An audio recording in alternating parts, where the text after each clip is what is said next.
الإخوان حياكم الله وأسعد الله مساءكم بكل خير. هذا الفيديو دابا الآن كنديرها لكم مباشرة من مدينة طنجة. مدينة طنجة حاليا كتشهد واحد الأمطار قوية وغزيرة جدا.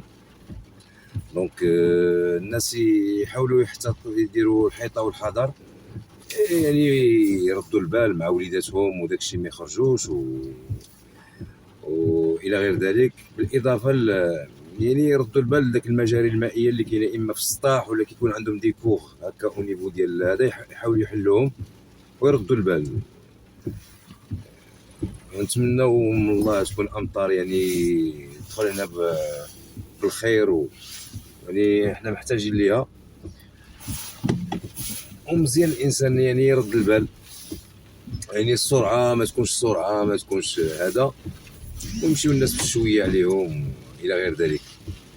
دونك حنا الحمد لله دابا حنا يعني الانسان هاد الامطار هذه كتكون دائما كيجي موراها الخير، ونتمنوا من الله يعني كما قلنا الانسان اللي يرد البال والحيطه والحذر. هذا ما كان.